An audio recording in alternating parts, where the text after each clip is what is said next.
You have actors, young actors, who have not delivered hits demanding 5 crores, 10 crores or something like that without actually hits. What Hrithik got for War 2, what NTR got for War 2. In the frame, I can't see the investment.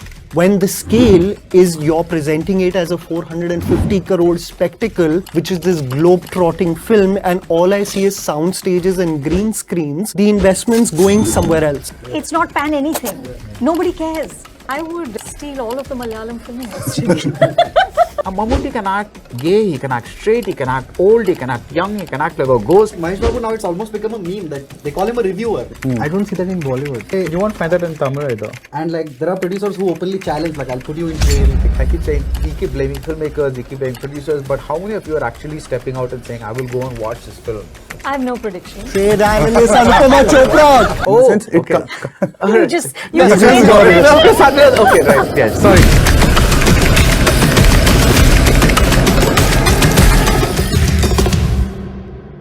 Whoever's watching right now, I want to set the context of where we are right now. We are in Mumbai. It's a city that's close to my heart. It's a city of show business. But most importantly, what's been going on for the last 1 week, right?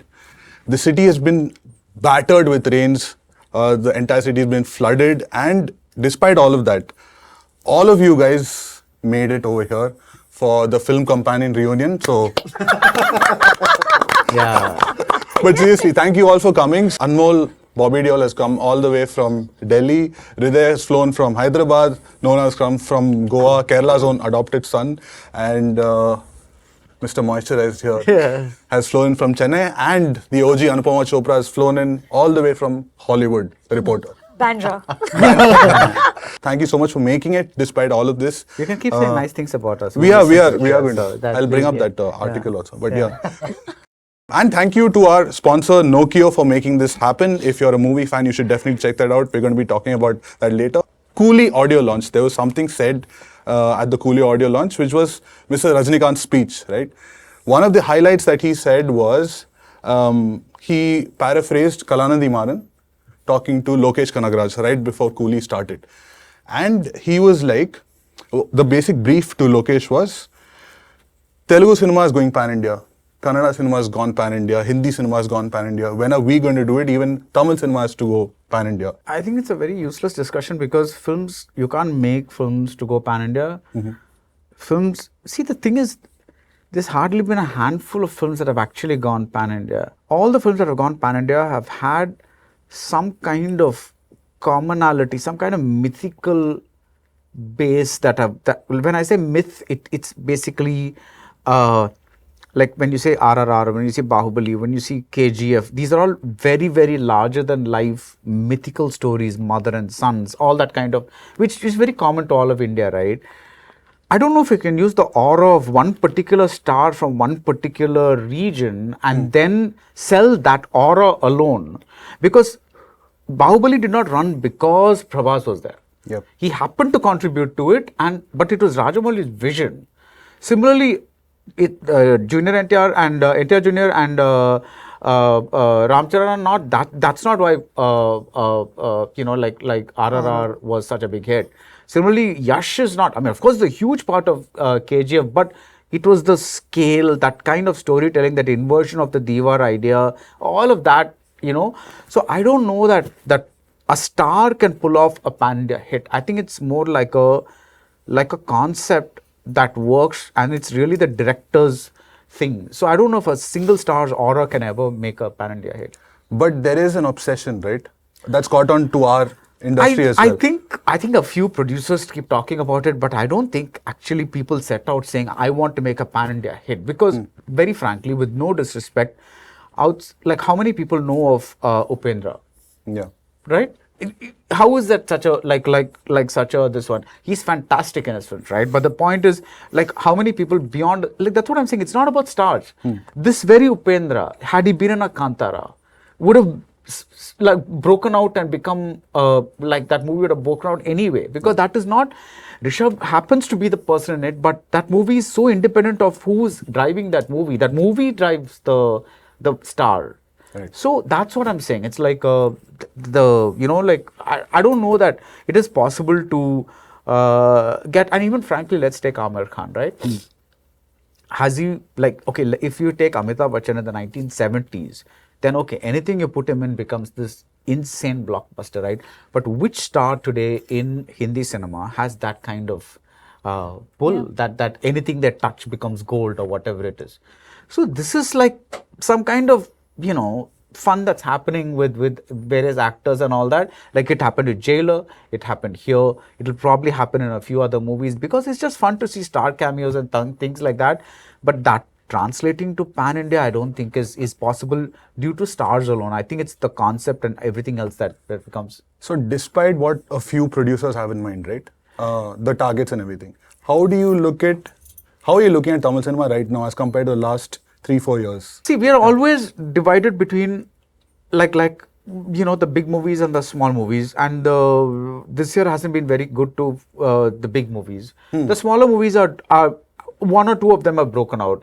I think the biggest star movie that has broken out this year is Talevan Talavi with Vijay Sethupathi. That's the biggest star-driven hit. Otherwise, the other movies are a little, unless I'm forgetting something, the rest are all kind of this one. Of course, right now we have Coolie, like kind of, but I'm talking about the slightly out of nowhere movie, right? Like that's coming in and like 3 BHK, Tourist Family.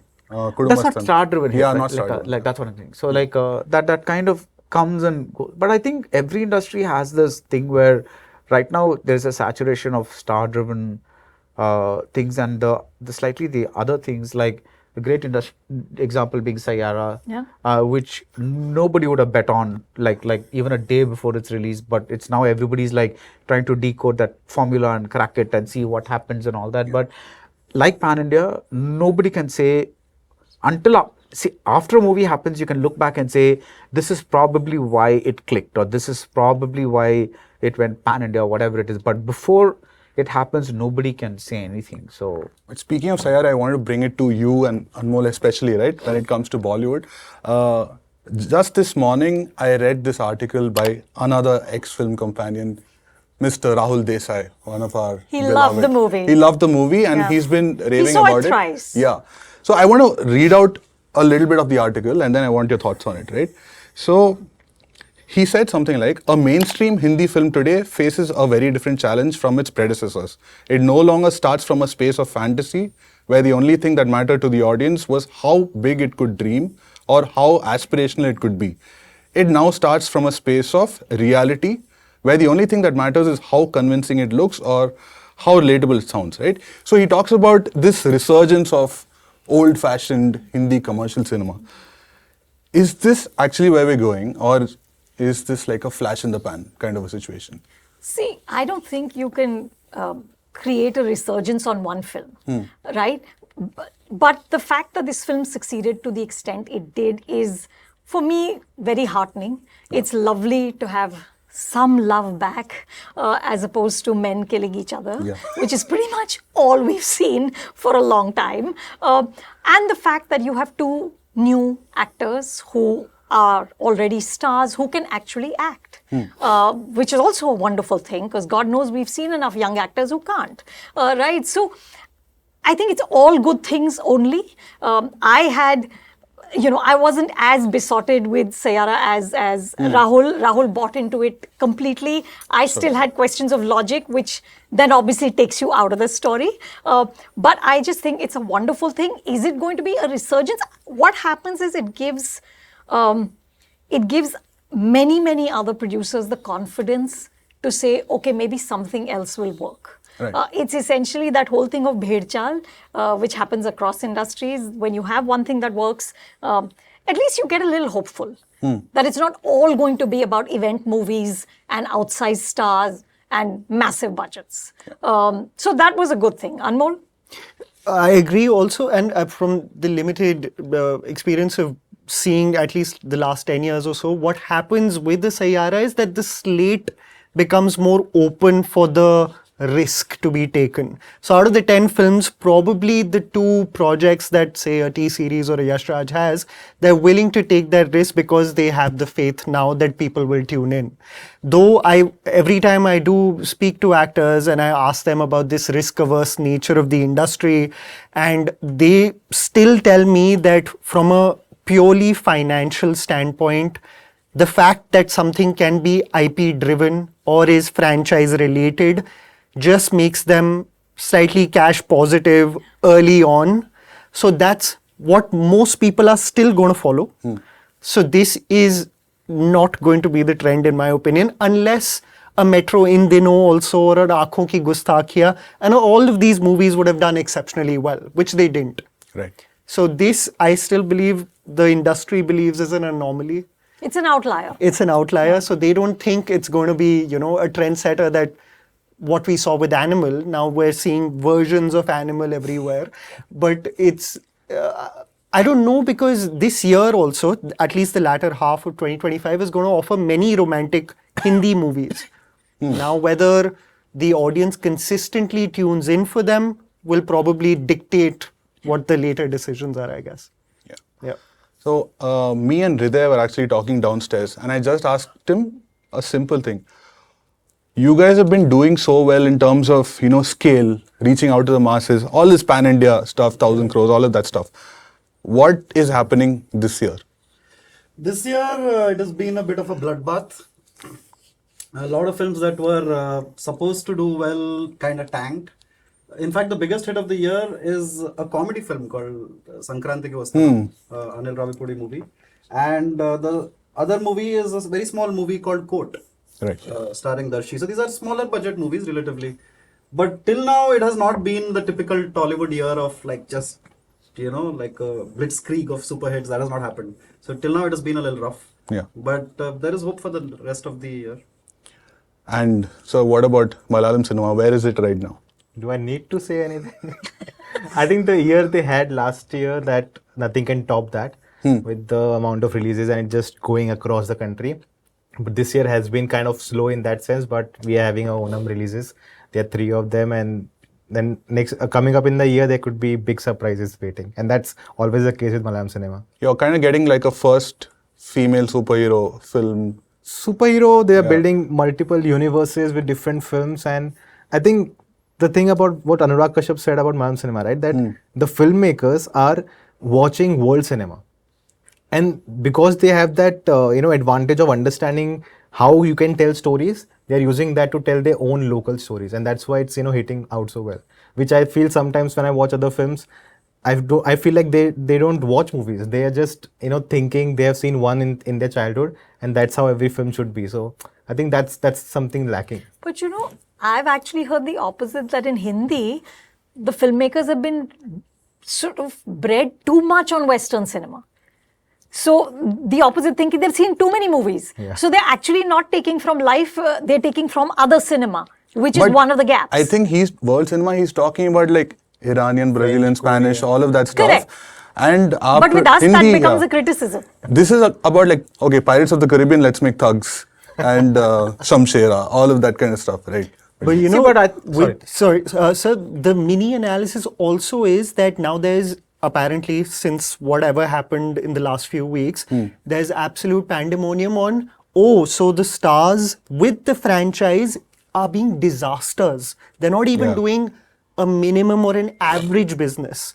There's being an absolute rejection because there's being an identification by the audience of something that looks like a project coming together versus an organic story or an idea.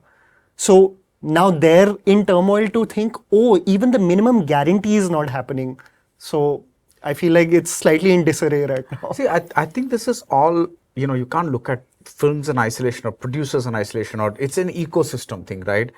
The Hindi OTT ecosystem gets the best shows in the country. It has enough to satisfy somebody who wants to watch Ashram, somebody who wants to watch something extraordinarily niche, like something else or whatever it is. Anything in between, there's a scam, there's a something else, there's something else.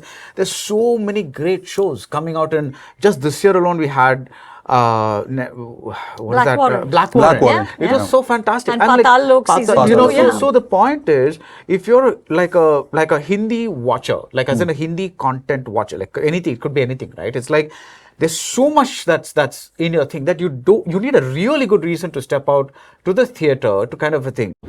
Before we move on, PR just said something that I think every movie lover can relate to. There are just too many films and TV shows dropping in theaters and on OTT every single month, and the toughest part is deciding what to watch and whether to watch it at home on OTT or in theaters. For me, that decision has actually gotten much simpler. If I'm watching a movie, most of the movies I watch are only in theaters, and at home, I enjoy my favorite TV shows. But the biggest question for me is, what do I watch at home when I just want to relax? A new show on Netflix, Prime, or maybe even Apple TV Plus? And this is exactly where Nokio has made my life much easier. Instead of endlessly scrolling on every app and getting into a fight with my partner for wasting a lot of time, I just open Nokio and filter for what's new. Say I want something light from August. I just have to filter my platform and the language that I want to watch in. This is a feature that even apps like JustWatch or Letterboxd don't have. This time, I picked Apple TV Plus because I recently got a subscription, and boom, I see the new season of Platonic has just dropped. This is a show that me and my partner really love. It's a really breezy, funny, easy rom-com to watch. It has two of my absolute favorites in it, Seth Rogen and Rose Byrne. And once I'm done watching, I can even review and recommend this show to all of my followers or specific friends whose taste I really know. And that's why, if you love movies and TV shows but you waste too much time deciding what to watch, where to watch, in what language to watch, which platform to watch, all you need is Nokio. Just download the Nokio app or check out nokioapp.com. Make at least this part of your life much easier. And now, back to the roundtable. Whereas in Tamil, Telugu, Kannada, Malayalam, there are very few shows. So the thing is, entertainment at home is either serials, which is restricted to a particular audience, or you have to go to the theater. So I'm not saying that this alone it is, but there are so many other factors. And one thing I wanted to add to Nona's point is that, see, in Malayalam, it's not just about world cinema, it's also about people willing to work at budgets, reasonable budgets. Now, if you do not control budgets, Malayalam cinema cannot be what it is today. Of course, there is an Emperor that is very expensive or whatever it is, but there the scale is very different. There are stars who charge money, but the thing is, the money elsewhere is insane. So the minute a project touches something like 300 crores or something like that, you cannot experiment. You cannot go beyond us. Like I'm talking about right from the beginning, right? The minute you get in a star, it's not that Mammootty and Mohanlal, they're mega stars. Like it's not even like a thing. But the way stars are worshipped in Tamil, Telugu and Hindi is a very different kind of a thing. So it's actually a weird thing, because is Rajnikant, is he talented? There's no doubt about that. But is he also bound by a certain image? 100% true. Whereas Mammootty and Mohanlal, they can do anything. Mammootty can act gay, he can act straight, he can act old, he can act young, he can act like a ghost. Everything goes. So the audience willing to accept a star, that is a big factor in a lot of the thing. And that's something that not enough people, I think, speak about, because we only look at how a movie is made, how, what stories are picked or whatever. But the biggest endorsement for a movie is given by the audience. And if that audience doesn't go watch something, it's not just because it's the acceptance of something like that. So that is also something major that happens in thing, that the freedom that they have to move between genres, and the thing that because it's been continuing for a long time, that so it's in a weird way, it's so tough to make like a big star movie in Tamil, Telugu or Hindi, which are the three biggest industries, because if you do too much like this side, they'll be like, oh my God, this is not the star we want. If you do like the same thing, they'll be like, oh my God, the same thing that's happened with this star. So I'm not defending an industry, but the point is it becomes a weird point where it's actually, it is a point of production, audience intersection, this thing, that thing, everything has to coincide, and that's happening beautifully in Malayalam cinema right now, where people are making different things, the audience are consuming different things. Every single sector point of the cinema chain is rocking, and unless that happens, that what we are talking about Malayalam cinema today cannot happen. I think Hriday kind of agrees with I agree.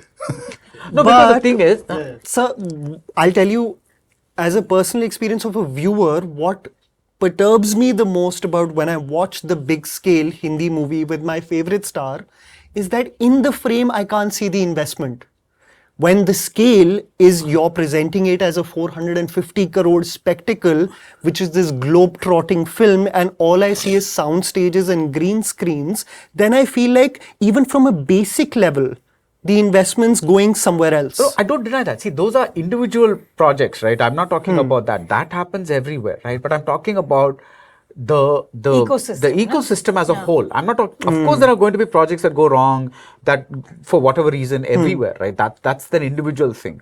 For example, I think right after there was like he's talking about like after a stellar year, after RRR, in fact the mega hits in fact have kind of dried up, like in Telugu. There's like, and suddenly you're like Pushpa 2 and all happened. Pushpa 2, but I'm talking like what I'm talking about is there was this big thing about Kannada cinema after KGF 1, 2 and Kantara. But apart from those 3 films, they have tried big films with other stars, but nothing has clicked.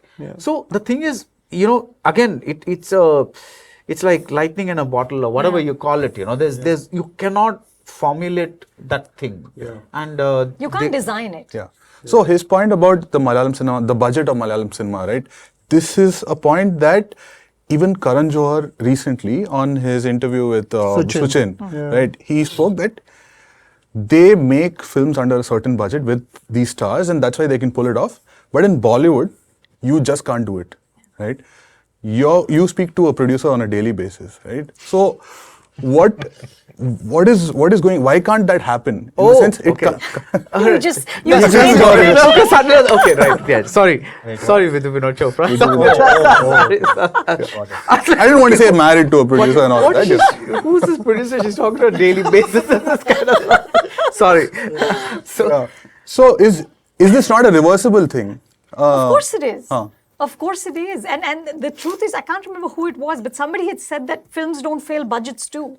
Because if you control that budget... I think Anurag Kashyap. It must have been, and it absolutely is. But the truth is, there's too many people chasing too few people, right? So the supply-demand chain with stars and producers and people who want to hire them is so lopsided that, entourage costs are through the roof. Hair and makeup costs are through the roof. So all of this is stuff that a lot of it is not seen on the film, right? It's not in that frame. What you're talking about, Anmol, it's not in the frame.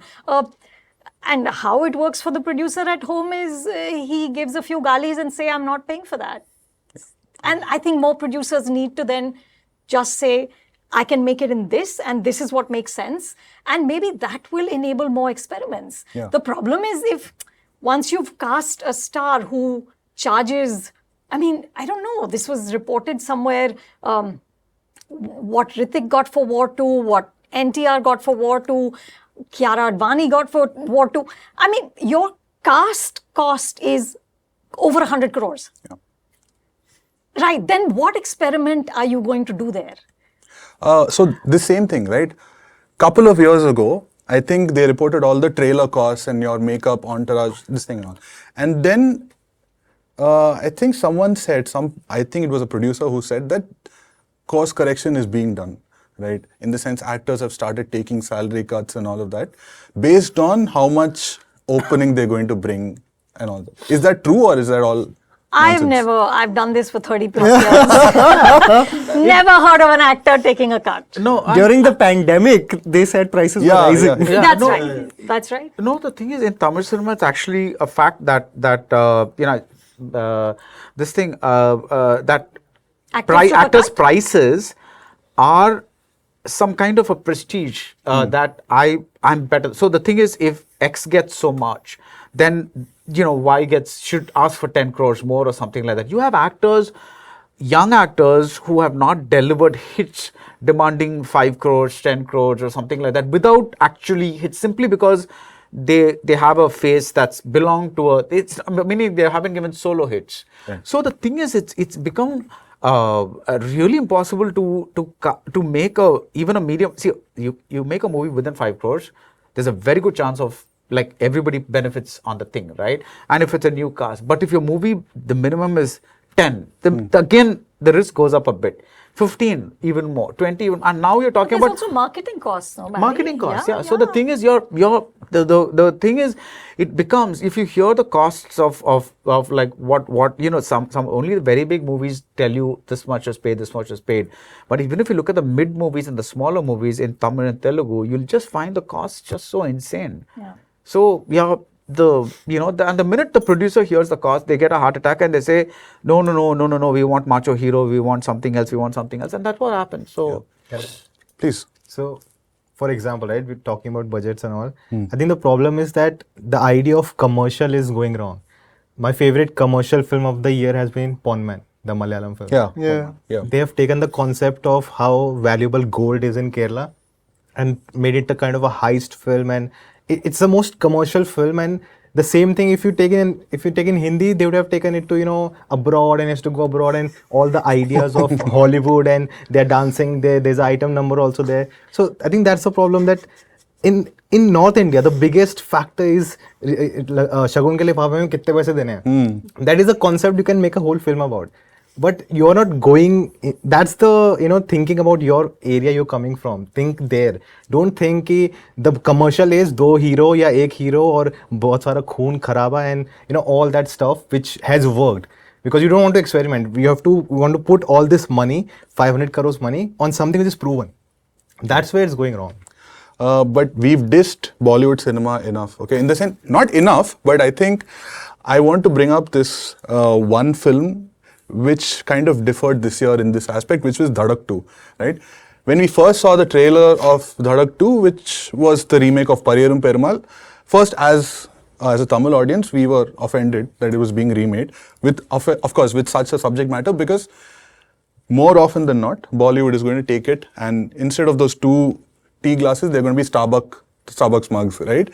But it really made a difference in, they did a really good job of adapting it, right? I don't know how much the budget and all is, but just shout out to Shazia Iqbal, entire team of Dhadak 2, right? So, in a sense, we know kind of where each of our industries are, right?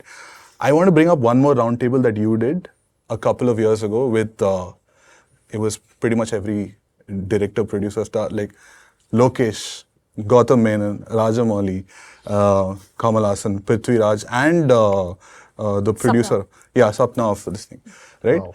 So, the one line that really stuck with me, right, it still sticks with me, is something that Prithviraj said. You asked him, what is your aim? Like, what do you want to do? And he was like, I want to do for Telugu or some Malayalam cinema what Rajamouli sir did for Telugu cinema, right? So, in this sense, everyone is looking at another industry and saying, there is something that I want to pick out. So, I want to ask everyone, if you could look at any other industry and point out like one superpower that you want to steal for your own industry, what would that be? I would steal all of the Malayalam film industry. I've been asking them for years, what are you guys smoking? Just tell us. I think it's that. It's the ability to do what Paddy said, just these experiments. And what you said, Nona, is keep it at a certain budget and really stay authentic to the audience, to the place, to the milieu. So you're not generic. Yeah. Pawn Man is not generic. Yeah. Right? I saw that film and Basil's performance is just so brilliant. And like, it made me cry, it made me laugh, and it was just heartbreaking and so well done. Right? And I just feel like we tend to go generic because we want to be pan-India. But the truth is, if you're that generic, then it's not pan anything. Yeah. Nobody cares. So I would steal everything from Malayalam. Anmol? I mean, from any other industry, yeah. Again, it is for me almost the consistent emotional resonance that I feel towards Malayalam cinema and its stories. And it's so crazy that Mam was talking about what becomes generic because it's dumbed down for pan-India. And there is a movie that's trying to do Malayalam representation that's coming out in Hindi cinema soon. And it's the most dumbed down version of trying to communicate the same. So it's crazy on how in the pursuit of representation, it's being even further dumbed down. But anyway, Malayalam cinema, again, I feel like even when it has underwhelming years, I still somehow find gems there. Yeah. Even, and what I loved this time though, and I think I have to give a huge shout out to the Shetty trio from Kannada CInema. I feel like they're striving towards really unique stories. Sue from So was one of my favorite films this year. And I think Raj Shetty and just I find a odd Sufiness to his way, and I really resonate with what they're trying to do for Kannada cinema, because they tell me on how much of a struggle it is to mount their movies versus whatever the infrastructure is in Bangalore versus their part of Karnataka. So I really resonate with that. There was something that he said based on this, right? In terms of they want to make bigger movies. But he was like, I can't make a film with like a big star. I don't want to. I can't wait around for them. Said it with Mam only. Yeah, that's what. Right? So they just have an idea and they go on the floors. This is what I'm assuming. This is pretty much like what Malayalam Cinema does also, right? So, value. No, for me also, it's like Kannada cinema, because one of the all-time great love stories I've seen, and I've seen this film many times. It's Sapta Sagaradaache, Ello. I've seen it side A and side B, and the fact that Rakshit, who is a star and who could be doing anything, chooses to invest in this very complicated love story, which also has action, which also has all the traditional beats of a movie that can appeal to a larger audience, but it also has a unique strain in its DNA that makes it stand apart, and is shot gorgeously and is directed beautifully and kind of a thing. I'm sorry, but Soup from so did not work for me. I was not, like, I liked a few visual gags, but as a film, it kind of, like, I was like, it didn't work. But this particular film, I would say that if we saw more love stories like this, I would, I'd be very happy, because I'm a big fan of seeing a love story on screen, and I just feel that we don't make enough love stories, and that used to be a staple during the Rajesh Khanna days and those other days where and in fact, one of the greatest pleasures of 1960s Hindi cinema was that there was a Muslim social, they were telling their kinds of love stories. There was the other general hill station love story where Shammi Kapoor is prancing around and doing all that comedy. Then there was other kind. There was such a range of love stories. It's like, and everybody went home happy. It was like you got that big thing. And I'm not saying Sapta Sagaradaache Ello makes you happy or whatever it is, but sometimes even having a good cry at the movies is wonderful, right? Yeah, It's like, and I think that kind of authenticity in a fictional world, it's so hard to achieve. And I thought Hemant did that beautifully, and that's something that I wish more people would get, because that and I'm sure his training under Girish Kasaroli was a big help, because that's the kind of the touch that he has, but that DNA was fantastic. No? Sue from So Now, it reminds me of Stree, and difference between Stree and Stree 2. How Stree had our main protagonist, his mother is a sex worker, and that's the conflict he has to overcome. And then we come to Stree 2 and it becomes a superhero universe, because that's what scale is. And we lose the how to put it, the area, what those people believe in, all that is gone out, and suddenly we are in the CG world of, because that's what sells. The groundedness, the mellow. That's the difference. Stree and Stree 2, that's where things are going wrong. Yeah. Is it about what I would take from other industries? Yeah. So I'll be very specific. From Tamil, I would take like Ilaiyaraaja probably. Sorry for the blasphemy. And I would take Vetrimaaran, because I feel like we don't have that kind of like issue-based movies. So I would take those two people. From Hindi, I would take Anurag Kashyap, Amit Trivedi, Ranbir Kapoor. Basically the cast of Bombay Velvet. Yeah. But he's moved to Kerala, I think. Yeah, he's moved. So I'll have to take him from Nona now. And which other industry? From Malayalam Cinema, I would take Shobhan. He's my favorite Malayalam actor of all time. I would take Sushan Sham. So yeah, that is... Jakes Pejoy. But also I would take back Sandeep Reddy Vanga, if I may. Yeah. Is there anything that you would want to give up from your own industry? I want to bring up one thing, right? I'm sure this happens across different industries. There is this issue of producers basically saying that if you don't like this film, if you give a negative review, they're doing like copyright strikes. Yes. Right? And they're also saying that, okay, this is about a certain religious film. I'm not going to... Baba, there are many films. Yeah, okay. Yeah, Every production company is doing it now. Yeah. It's become crazy on how consistently it's happening now. So much so that a lot of popular YouTube channels are just not doing it because it's not worth the hassle. Right. Is there a recent example? Yeah, I mean, there are articles on it. People can read about it on how they were categorically striking down YouTube channels who were doing very respectful, great, English. There weren't swear words. It wasn't personal or religious or political in whatever their opinion was. And the emails would come that it should be taken down, otherwise there would be a lawsuit. And this has happened with 3 or 4 films, a religious film, as you said, a random commercial film also with a big star, and it's crazy on how they functioned. I don't know how they paper over the cracks with that, because it was unanimously being banned, but imagine that they were on their own local news show being sold these paid reviews, and they were like, this is the unanimous opinion of your film, look, you must be so proud. But the reality was completely different. So it's happening more consistently. People who are doing English reviews are still slightly safe because it's not penetrating in the local language.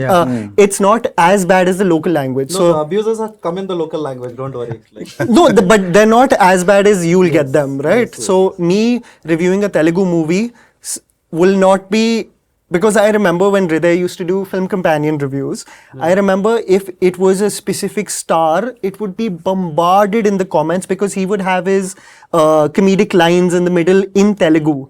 So it hits harder with the local languages. But it is happening to the point where it's bullying. yeah, it is. It is happening in Telugu also. And it is strange because now it has become like a producer versus film reviewer sort of a competition.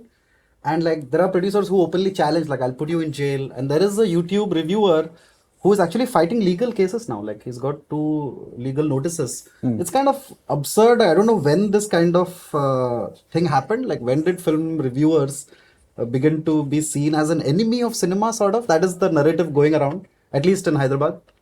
So yeah, that is kind of a thing that's been happening over the last. Did when I don't want to, but Please reveal. It's okay. no. I'm trying to remember if it was FC days or one of our own people got into a legal case and and Of you had to course. arrange for a Yeah, of course. And you know, the effort, they'll go above and beyond to take you to the legal route, to threaten you, to possibly delete the channel. These random strikes, you know, the YouTube algorithm itself also, to support the individual creator, they need to be backed by an MCN or an establishment that can help them legally. But an individual cannot counteract with the algorithm because the algorithm will assume that you're doing something wrong. So it's a tough battle. If someone really has it against you, they can screw you up. So I've seen it less and less in Hindi, but it's really become slightly scary in the Telugu market. It is. To the point, sir, where it's like the effort is not on, I hope you love the movie. It's like, if you say something, it's like on stage, I'm going to tell you, if you guys say something. So it's like a threat already. So why should we cover this film? Yeah. You know? No, actually, what you said about the language is very, I think, pertinent because a lot of us review in English and you know, our content is put out in English. I think even if people take offense, they mock you or they don't really feel that thing. But the very popular Tamil reviewers or whatever it is, they get a lot of you know, threats, and they're also the ones who kind of, because the thing is, there's the perception that they are the ones who actually influence the paying public to go and watch the movie. I mean, I don't know how much this is true, but yeah, this is like a... But you're kind of in a position of power, I could say, right? No, I'm not. No, I mean, okay. There are quite a few producers, directors, everyone who looks to you for your opinions, for your suggestions and all of that. For small movies. Okay. No, not only small movies? Only small movies. My review can do nothing to a big movie. Not about your review. Huh. In this, what I want to ask is, you have these conversations with all of these people, right? Is there no possibility of, how do you say, asking them to back off in any way? Not just back off, but some kind of a solution to this. Back off, but they've not done anything to me, right? Not to you, but to part of the reviewer community, right? To critics and everyone.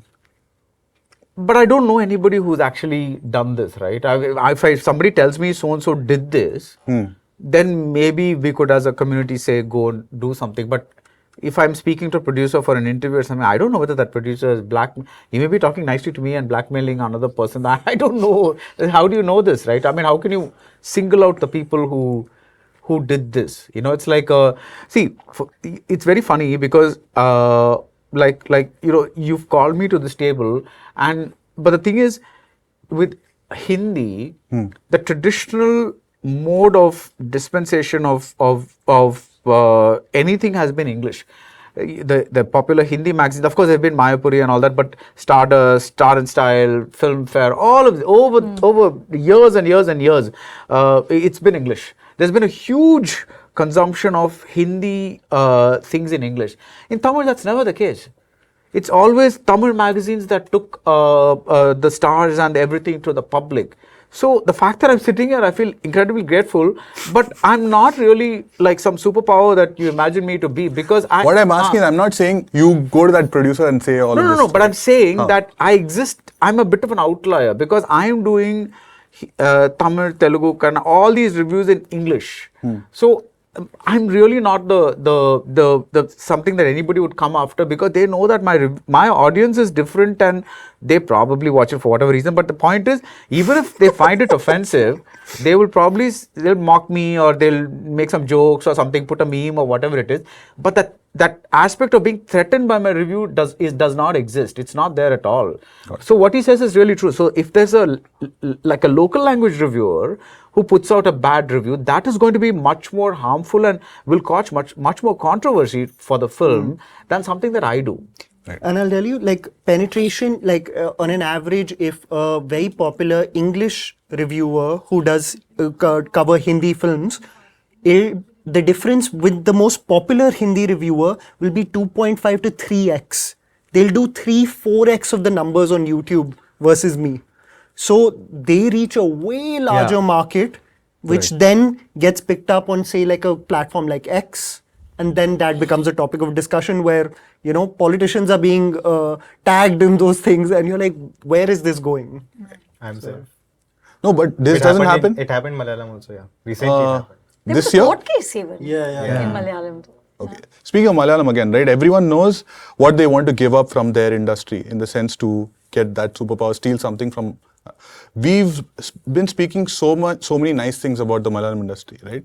Is there something from your own, the industry that you represent right now, that you want Careful with the choice of words, brother. Yeah. That you want to probably change or give up? Like any weakness or any disturbing trend that you see? You know, there is so many comments saying, why is he here? Okay, one thing I hate is no subtitles in a movie. So that's one of the biggest thing, but that has been changing. I think recent times it's much more, the films are releasing with subtitles. And good subtitles, I'll tell you. Yeah. Malayalam cinema, they take some effort to, like, at least there's no typos and grammatical errors. I appreciate that. Yeah. Sorry. No, but I don't take. I think Malayalam cinema categorically is kind of weaker in mass films, or maybe just not my taste. I do not enjoy most of them, but I don't think. I'm not going to represent Malayalam cinema. I have no relation there, but what I've seen them, they always talk, good about others. I've never said that Bollywood doesn't know anything. They're always my favorite, heroes and directors and actors. So I don't think.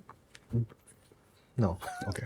I must say, what I would love to see more of in Malayalam cinema is stylized action films, because I remember when Baddy Sir was doing his roundtable and Dulquer was there, he was talking about his experience watching Bhishma Parvam and how, he was like so taken aback by the Mokobot shots and, Mammootty kicking ass. More of that, I think, would be like lovely to see with the younger lot, which is a Tuvino or a Dulquer or, Yeah, but people like Varadan was good. Like, yes, quite a few examples. Talumala, yes. No, but that's a very unique take. No, that's not a traditional action movie, right? That's that's a very specific. Action is part of it. Out of it, and it's that DNA is very unique. It's like so that is again done well, like Tallumala, like if you take Avesham, there's a comedic action kind of a thing. But if you look at traditional action, there's not been that many representative Malayalam films, I guess, Yeah. Is there anything from the Tamil film industry, any disturbing trend that you want to exchange? I think it's the salaries, because I find so many first-time filmmakers struggling to make a movie simply because the big movies absorb all the money in the industry, leaving very little for the smaller films to even get greenlit.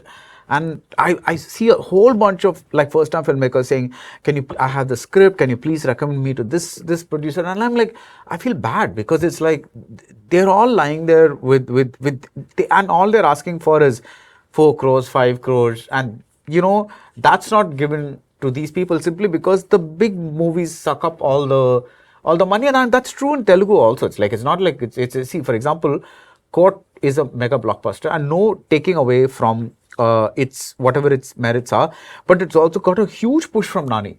The fact that Nani backed it like mad, went and produced it, and also talked about it a lot, made it seem like a big thing. See, that does not happen enough in Tamil cinema. So I think that it's the money problem. Yeah, it's like when 10 people take, what do they say about India? It's like one, or the wealthy, right? It's like the 1%. The 1% have it's like that. It's like everything goes to that 1%, and the rest of the industry strikes it like it's also becomes so random, as opposed to getting so many movies that could kind of a thing. So even when I see a movie like Mayakuthu and say it's really nice, there's literally, it's running in 3 theaters in some odd shows. So even if I say it's nice, and even if the 2 people want to see that review and say I want to go and watch that, they don't know where to go and watch it, or they say, oh God, that's too much of a trek to go and watch it in that one show, because every other thing is playing, so how do we sustain these slightly non-mainstream films is a question that everybody's having. It's like the mainstream films, there's no problem, because there's always the hope that as long as there's a face, there's a name star, that's fine. But when you have a film like Mayakuthu, which is so imaginative and so nicely done, suddenly, like, how do you bring that out to a public? And there are also some filmmakers and producers who also believe that such films should not release in theaters also, right? Something that happened with Kottagali. Yeah, I don't know, but that's a bit of a prison-like thing, right? It's like saying that only these films deserve to be released in theaters and only those. See, but again, I will tell, it comes back to the audience. Yeah, it's like I keep saying, we keep blaming filmmakers, we keep blaming producers, but how many of you are actually stepping out and saying, I will go and watch this film, I will go and support this film? You're sitting at home. I said, you're sitting at home, book 2 tickets on Book My Show, sit at home. Don't go. Wait, don't go. Yeah. That's all. That's your support you're showing. It's like voting, right? It's like democracy. You want to support that movie, just book 2 tickets. What is it? It's like, it's less than the cost of a pizza for you. Book 2 tickets and be at home. But you know what's amazing? If you look at it this year, the most rewarding film for Hindi cinema has actually been the experimental film, which is Saiyaara. Right? For all practical purposes, Saiyaara was a non-mainstream experiment with 2 new kids. Not non-mainstream. Non-mainstream in the sense that without the big stars. Exactly. So anything non-big star now going out with a release like that is non-mainstream, right? And that ended up being the most financially beneficial, the most impactful, which I hope encourages a few more people to say, okay, let's take risks. I mean, you look at Narsimha also. Yeah. What a story. I think it started with like a 2-3 crore opening day. And it's just gone above and beyond. Okay, before the last couple of things that I want to discuss, right? I want to do like a typical rapid fire. Why look at me? You should have asked Anu ma'am what she wants to change on Hindi cinema. Yeah. That is like budgets and everything we spoke about. But is there anything else that you want to change? It's a long list. Please name a few. Please name a few. No, I just think nurturing writers is the foundation. Right. I feel like that has just not been done enough. There needs to be way more money put into the writers, way more respect given to the writers, because the fundamental flaw is the writing. But we've been speaking about this part for in my all whole life. of your roundtables. Yeah. Every roundtable, the last message is like, what do you say, nurture more writers. Karan Johar says the same thing. Is there any effort being taken at all? It's always 1 step forward, 2 steps back. It's always that. But I think there is a general sense that there needs to be far better writing. It's so star-struck as a business. And I feel like, maybe someday, and hopefully the wiser stars will kind of understand that the writing is finally what will enable the stardom. Yeah. And do what Robert Redford did at Sundance, or do what Nani did for Court, or just use your muscle to enable better things. At the same point, I was going to ask you the same thing, that in like a Rajamouli and a Mahesh Babu comes out and talk about So From So. I don't see that in Bollywood. Yeah. Like, why? You won't find that in Tamil either. Like, why are you not like that's what I'm saying? They're not watching movies, or either they don't want to. Like, No, I mean, I think Ajay Devgan has gone to Karnataka, seen the movie with Raj Shetty. I think they're getting the rights. Oh. That's So why. that's the purpose. No, but that is true of Telugu filmmakers also. Like Mahesh Babu, now it's almost become a meme that they call him a reviewer now. Hrithik Roshan also. yeah. Film That's right. Hrithik reviews movies. Ronak, there's your viral congratulating content. Rajnikant. Got my reel. Yeah, you got your reel now. No, but when I have to say conflict of interest, but when 12th Fail released, there was a lot of people, like I remember like Hrithik, Alia, Allu Arjun, all these people posting. So I think maybe they just have to like it. I don't know. I want to believe that everyone's good and wants to see better things. So yeah, before we end, right, let's do a quick rapid fire, very simple questions. You can answer in one word, but feel free to expand on it if you want, right? So 7 questions, pretty much. First one, your absolute cinema moment of the year. This year? Yeah. Any industry, not just Bollywood, that's fine. So I have to say, it was watching Coolie in Cyan Movie Max, and when that S of the superstar comes, and the whole theater just goes nuts. It's still such a high, right? And I don't remember the last time. Okay, well, the last time that happened to me in Hindi cinema was with Pathaan, when you first heard and saw Shah Rukh. Oh, it wasn't Jawan? No, No, Pathaan Pathaan, was there was a wait of like 4 4 years, years. and then so that is such a movie high that honestly you can't replicate with anything. Just the whistling and the madness was just fab. Last scene of Ponman. last scene of Ponman. Yeah, on the boat. That was beautiful. that was Yeah. just, it just killed me. It was like, I was like, I wish this movie just didn't end at all. I want to see what happens next to these characters. So. I'll just say one line. He's flying. F1. Okay. That was.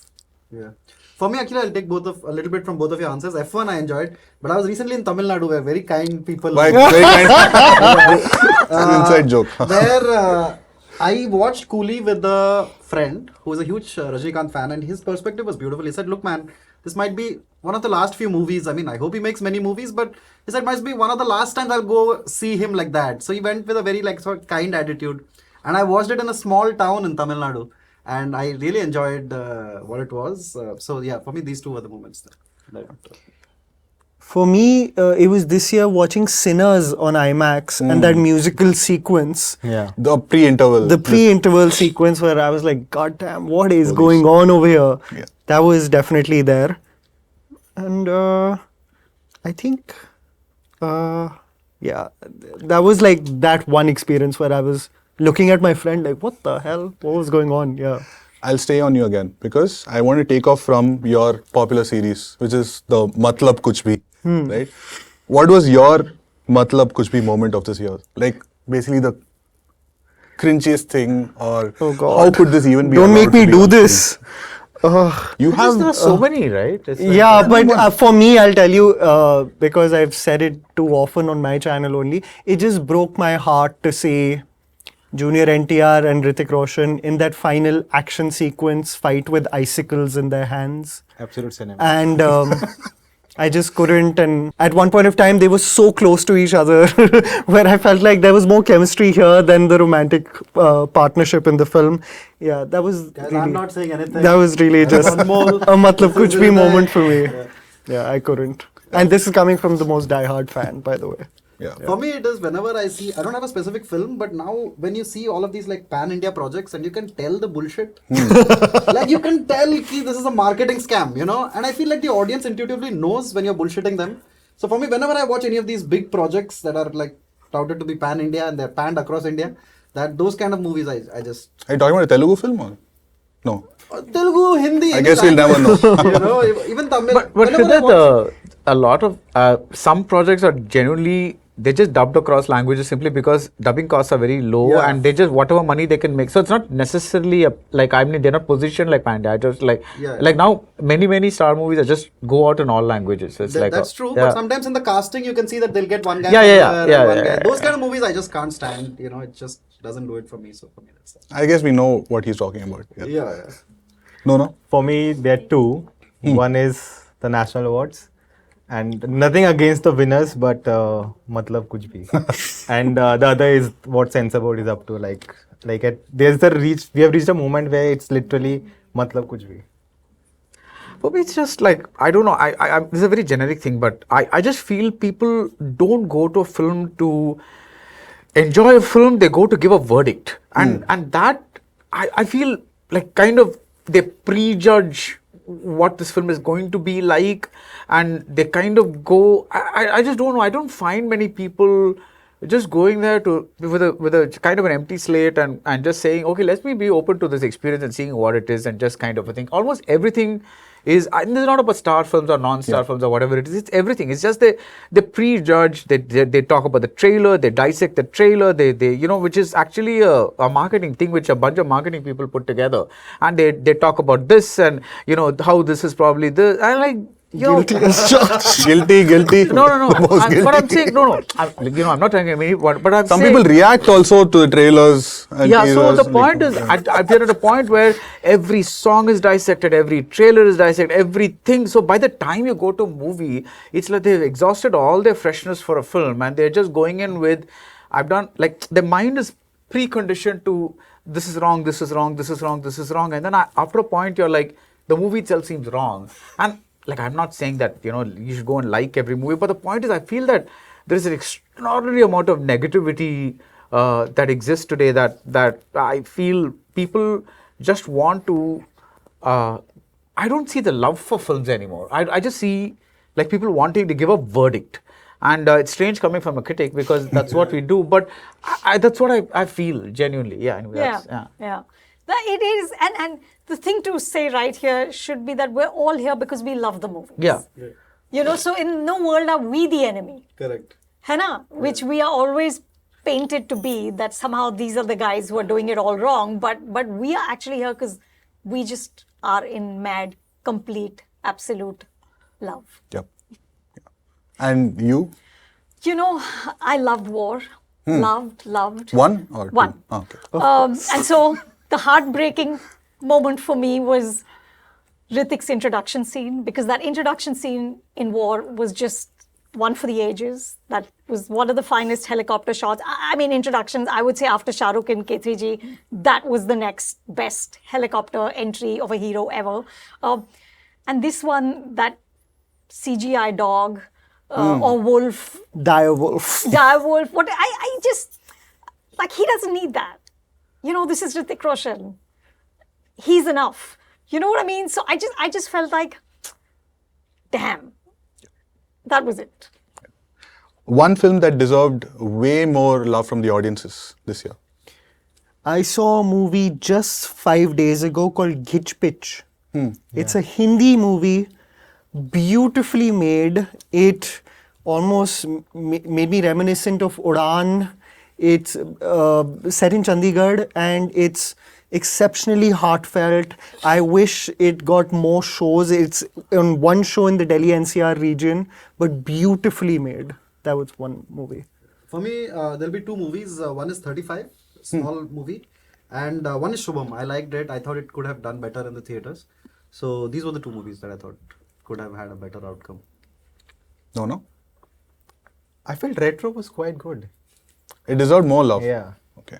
I thought it didn't work for a lot of people, but I felt the things it did with the big star, with the big director, the way they did it, just like, that's what excites you to go and watch movies, because even when all these, calculated things are there, still they give you something so experimental. That was really fun. Got it.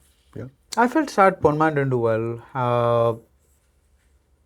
I guess any movie that you kind of, like Hitch Pitch, when I I feel sad when when I do a and I'm sure you face it too, and you face it when we do reviews of these big star movies, they get lakhs of views. But when I do a Hitch Pitch review or like a these small movies, there's like 2K views, something like that, and it's like at least like nobody. But in case people are watching this, and if you want a thing, I just got the PR release today that this fantastic Marathi film called Sabar Bonda is releasing like in theaters.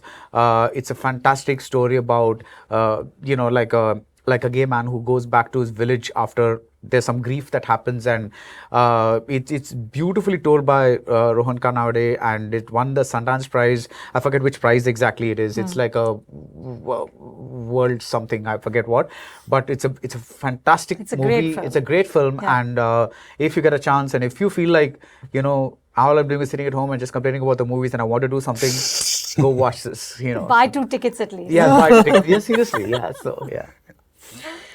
For me, I liked Retro too. I thought Surya was just Hot. fantastic. Yeah. Hot is also true. Also Superboys of Maligaon. Yeah. I love that film, and I wish it had done better. I want to just shout out to Anmol for this, right? When you said, how do you make more people watch these movies and all? He has this thing of, with the thumbnail, right? The thumbnail will be something like Bollywood Take Notes, and then he'll talk about 2 Bollywood movies, and then he'll somehow push in like a lesser noticed movie in the middle. So For me, it's just like you have to somehow manipulate the algorithm. Yeah. So if would I rather have this video with 2 lakh views where somehow I integrate some good cinema, or just solely focusing on that video and it does 10,000?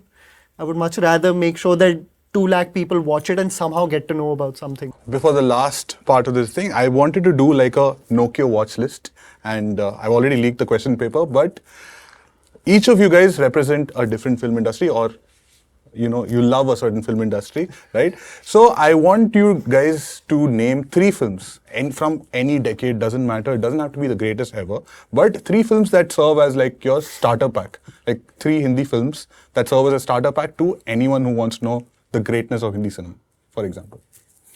Okay, so I'm going to give more than 3. I'd say choose between Mughal-e-Azam and Lagan, one of those 2, and of course Sholay. Yeah. Which I will plug till my dying day. Then I would say fast forward, Pathan, and then flagging off conflict of interest, 12th Fail. Tamil. So I'm going to, I completely agree with Mughal-e-Azam. It's one of the greatest experience I've ever had, but I also feel that sometimes people find it difficult to get an entry into like really, really old movies. So I'm going to pick like relatively newer films. I would pick Pariyaran Perumal simply because it gives an idea of, because till Paranjit came and then Mari Selvaraj and other people emerged, there was really no cinema about like that openly called out cast in Tamil cinema. So I think that's now become a very crucial part of Tamil cinema. So I would say like of all them, I would say Pariyaran Perumal. Then I would say Ponniyin Selvan, simply because it represents a kind of a throwback to a certain kind of film, as well as how to do it in a relative modern way, kind of a thing. So I think it's an accessible way to get into all the Tamil historicals, mythologicals and stuff like that, but set in a relatively easy way as opposed to those long dialogues and things like that. And then like a big masala movie, like something that would just encompass everything that we love masala cinema for. Yeah. Coolie, you mean? Coolie, Bacha, like Katti, Tupaki, any of those where you just completely conventional logic is thrown to the winds, but there's a star presence holding it all together, and that kind of stuff, which is like, and also one of the things I would probably go with the like Tupaki, because it also had songs and like one thing I missed in today's films is we've stopped having songs. That's like something that at least I like seeing songs on screen. So So I have two lists. One more commercially appealing. You came so prepared. Kumbalangi Nights, yes, because you leaked the paper. Kumbalangi Nights, Avesham and Manjumal Boys, easy. And the second list, I would go with The Great Indian Kitchen. Second would be a Lijo film, my favorite Imayu.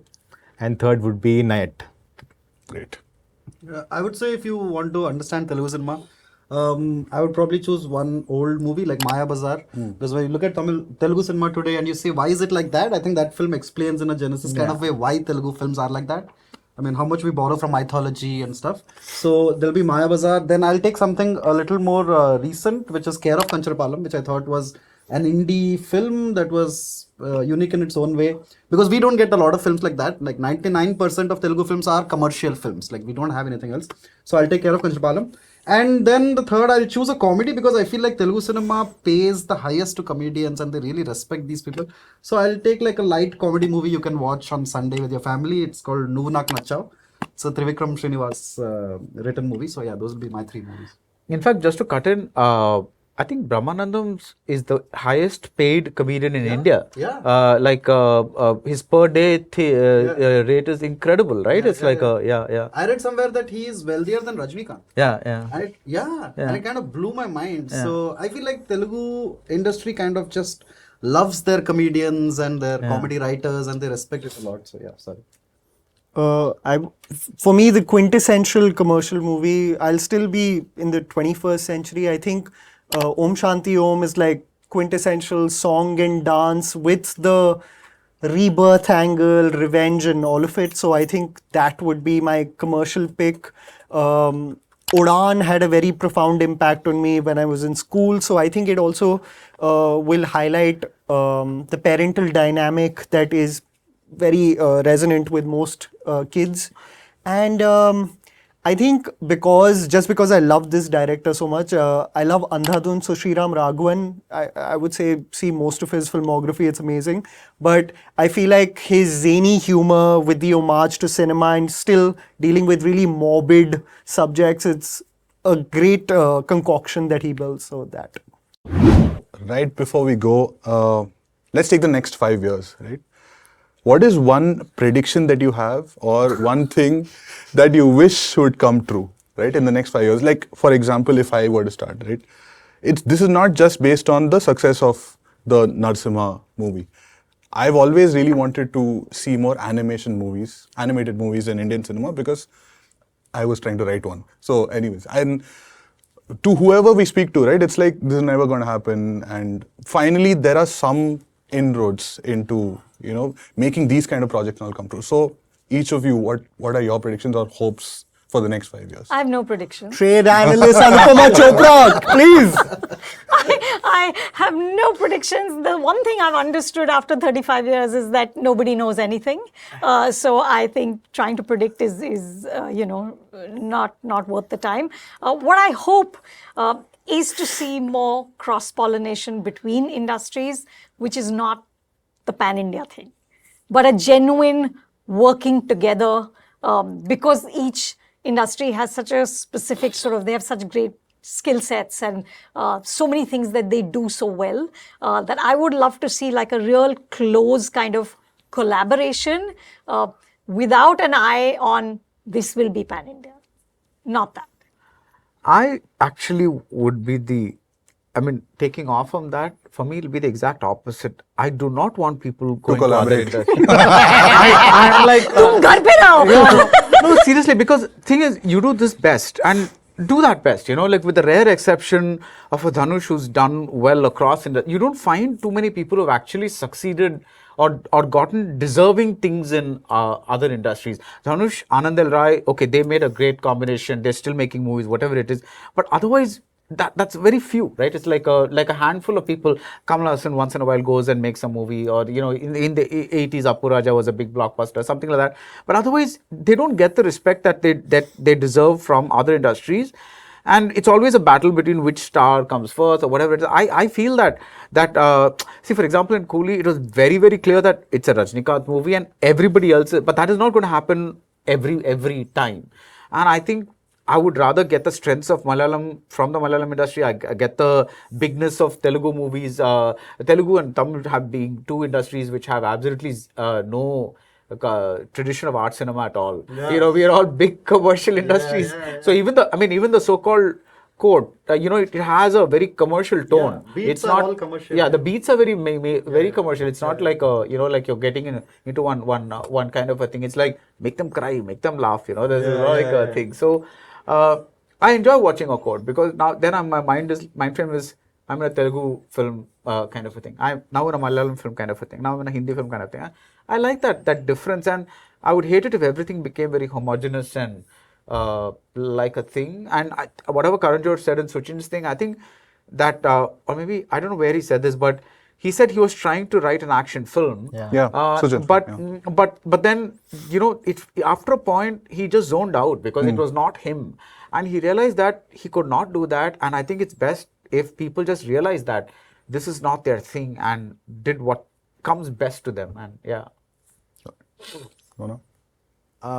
5 years. I just want Indian cinema to go global. I think we have so much variety. We have so much amazing stories. And I think they need to travel the whole world. That's what I want to see. Come on, man, give a spicy answer on a tweet. You can't be Mr. Nice Guy. I want Malayalam cinema to dominate. My prediction is actually pretty bleak. I believe that the present structures that we have in cinema will crumble. It just cannot sustain. Because if you think of cinema as just use an analogy of a startup product, for example, it's the same thing. You get a seed funding, 20-30 crores. You spend 2-3 years in development of the project, but your product has a shelf life of 3 days. Doesn't make any commercial sense. So the existing structures of cinema will completely crumble. AI will get into filmmaking in a big way. And I feel like already you can get about a minute with VO3 and stuff like that. I think in 5-7 years, AI filmmaking will become a reality. And you'll save all the money because you it's don't happening need right now, right? Yeah, they're already using. Yeah.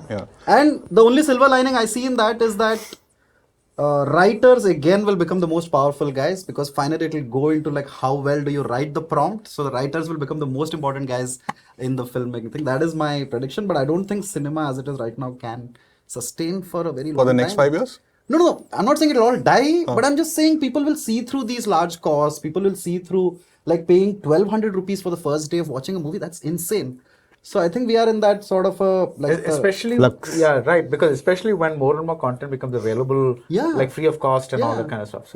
So I think we are at the fag end of this era of films, huge budgets, huge stars. I think that's what I believe. I have zero predictions. I have no idea what's going to happen, but and I think a lot of it is going to remain the same. Just that, again, AI is going to be wildly more apparent in the frames, and then it won't be something that you can decipher also. That's the scary part for me, because right now I can see sequences that are AI prompts in movies, and now I feel like there'll be full montages where you won't be able to know whether there has been any human intervention there. So it's scary, but I feel like a lot of these archaic practices will remain because the hierarchy is not going to change. What a bittersweet way to end the episode. Yeah. But कुछ अच्छा बोल जल्दी. No, Malayalam Cinema, kuch bol de. I just want to say from like watching you guys, from the other side to sitting among you guys, dreams come true. Likewise. My papa Likewise. made it. Great ending. Great ending. So we got. Right. I must also say it's an absolute honor. I know Mr. Rangan doesn't like to hear this, but I've been reading and following him since my childhood. Since I was in my mother's womb, like I've been fed. He's on, Abhimanyu. So thank you all so much. You know, Thank you, they Rangan. always come up to me. Since I was in LKG and I'm like, thank you so much. It's like, So, like a week back, I think 10 weeks back, right? You called me for the first time. In the sense, I was hearing your voice on the phone for the first time, and part of why I'm also a little, how do you say, little zoned out, little awestruck, like Nona said, right, is because of hearing your voice in person, right? But thank you everyone. Thank you everyone for making it. no. But like, special appreciation. That is doing sarcastic. No, I'm not. I'm genuine, because the thing is, I have sincere appreciation for the way you've carried through for so long, it's like you know, because it's not an easy Since thing. Star you know, Wars.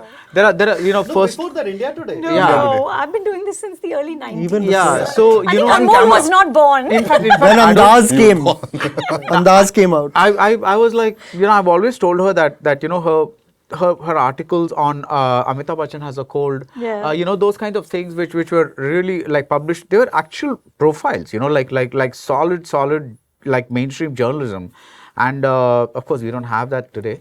It's literally We're trying. it's gone. Buddy, upbeat ending. Yeah. Yeah, okay, she did that. It's okay. And still strives towards not it. for FC.